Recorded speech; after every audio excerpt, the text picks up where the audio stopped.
British Prime Minister Keir Starmer is holding a crucial cabinet meeting right now where he's told his ministers he is staying put in his job as the pressure mounts on him to resign. UK media reports say his own Home Secretary has urged him to consider his position. Dozens of MPs from his Labour Party have publicly called on him to go, and some of them have resigned as ministerial aides. Starmer has been fighting to keep his job after his party suffered heavy defeats in last week's local elections.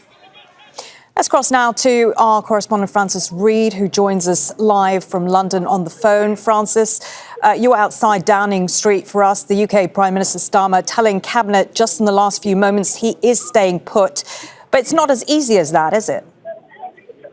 No, it really isn't. And the bigger question is, can he hold on even without support? As you said, he's inside 10 Downing Street at the moment. We've seen various of his closest ministers go in this morning through the door of 10 Downing Street while he's facing his cabinet. So that might be what he's saying, but it's been a roller coaster over 24 hours. First, yesterday, the Prime Minister made a speech that came off the back of these really heavy local election losses across England, particularly to Reform UK and the Greens, as well as losses in Wales and Scotland in national elections there. So he was supposed to do this speech as a reset, but it just didn't deliver what he hoped, what anyone else in his party hoped, or indeed what people in the country had hoped more generally. And while it seemed for a while the danger to his career wasn't imminent yesterday afternoon, as the evening went on yesterday and into this morning, the numbers of MPs calling for him to go officially started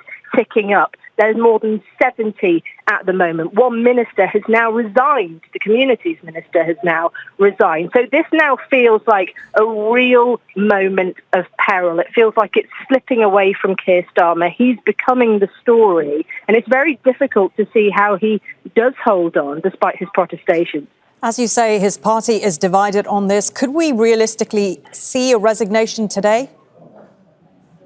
It's possible. I mean, if he's saying at the moment that he's not going to, then perhaps he will stick to his guns and see how long he can ride it out. He's got his biography to think of, I suppose, long term, and how history will view him in the long term. And I suppose he will always argue he's really done the most to try to... He will say that he's had a lot of achievements. He will say that he's lifted 500,000 children out of poverty via all sorts of things, from benefits to free school meals. He'll point to deals with France over migrants and reducing migration. So he will say that he has a lot of achievements under his belt and that he brings stability. That's been his big selling point. He's always saying, I am the stable one. The problem with that is he's not really ignited the national renewal that he promised. His targets have been very modest. He's been too slow to reach them. Criticisms have been about his goals not really resonating with voters. And so he's been seen as this gloomy, predictable pragmatist at a time when people needed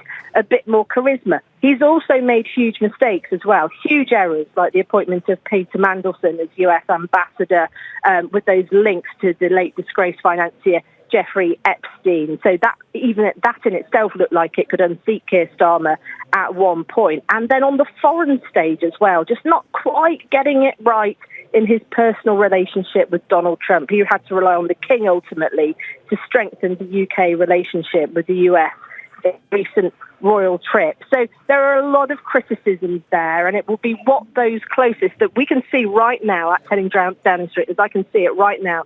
The Foreign Secretary has gone in. We've seen other ministers going in this morning here in London. So it's what they are currently saying to him inside that building that I think will ultimately count. And Francis, if we are to focus on some of his achievements, he, of course, brought Labour to power less than 2 years ago with a huge parliamentary majority. Remind us how things unravelled for him so quickly and his government. Yeah, you're completely right. It has unravelled really quickly, and 2 years seems like no time at all. And that was the thing. At the time, the last Tory government had a quick succession of prime ministers. It seemed like it was changing all the time. Liz Truss, Rishi Sunak, and he was therefore supposed to bring in this stability. So it was long thought that the public didn't want too much change. They didn't want this constant change of guard at the top. And, and so it then kind of looks to the question as to, well, who would be next? Who do you actually put in place of Keir Starmer?